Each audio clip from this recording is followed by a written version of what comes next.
From the KATC Weatherland, here's Rob's forecast. Welcome back. Ever since May, June, most of July and August have been on the wet side, and August certainly wetter than normal, and only 5 or 6 days above normal temperature-wise, one normal day. The rest of the days have been at or below normal temperature-wise for daytime highs, and you can see why. We've had plenty of rain in the region, and if we take a look at the month-to-date rainfall and plot it up, we've been in the very wet category for quite a while, and this doesn't even include the rain today. We're up to about 7.8 inches so far for the month, so well over 3 inches above the normal 4, and we see no end in sight to this pattern. And we were talking drought just a month or so ago. Well, the drought has been erased. Month to date rainfall, again, 768 right now, so we're way ahead of the normal. And for the year, you might remember we were 15 to 16 inches behind the normal. Now we're just about 7 or 8 inches behind normal and look to catch up even more so in the days ahead. Big action across northeast Texas. That flooding rain earlier today. Here's a 24-hour loop. We still have some strong storms in eastern Texas.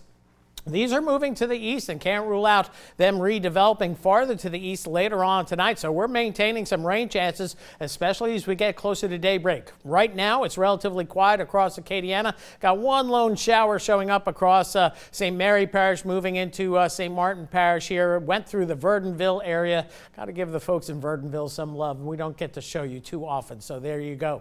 As we look at the big picture, we do have a flood watch in effect for Avoyelles into Rapides and also Vernon, Beauregard Parish. This is through Tuesday evening.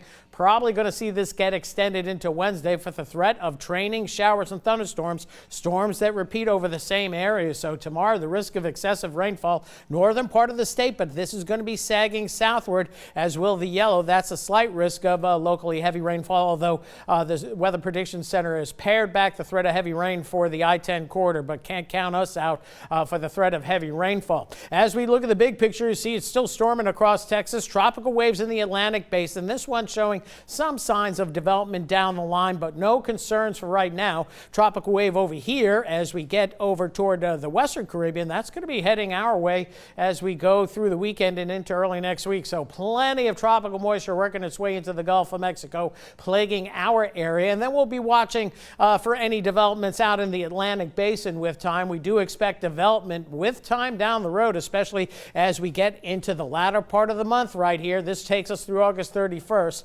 And the Euro and the GFS indicating that we should see some named systems before the month is done. Near term, though, the concern is with this weak area of low pressure. It's enough, though, to keep showers and thunderstorms going with that tropical moisture in place. So we're going to see locally heavy downpours from time to time, not only tomorrow, but going into Wednesday as well. We see those showers and storms firing up. Then again, quiet in the evening, but late at night and toward morning hours, it fires back up again.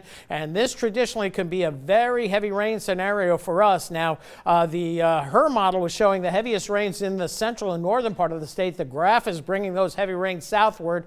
Might be just a bad run of the model, but this model has been a good model during tropical season, so we got to pay attention to it and give it some credence. So rainfall today was mainly late morning, early afternoon. Tomorrow, you can see the threat of locally heavy rain, a much broader swath, getting us into the widespread shower and thunderstorm category. So rain chances staying high. We're keeping it at 60% overnight tonight. Some passing showers, especially late tonight and toward daybreak. So that'd be 3, 4 o'clock in the morning up until about 6 or so. And then as we get into tomorrow, we're going to see showers and storms likely. Got rain chance now at 90%. At some point during the day, you're going to get wet, and the threat of some locally heavy downpours, an inch or two of rain, certainly a possibility, maybe more in isolated spots. And this is what we'll be watching in the days ahead. And again, you can see things quieting down as we get into the evening hours. So high rain chances staying with us. The wording we'll use now, locally heavy rainfall and the potential for some flooding.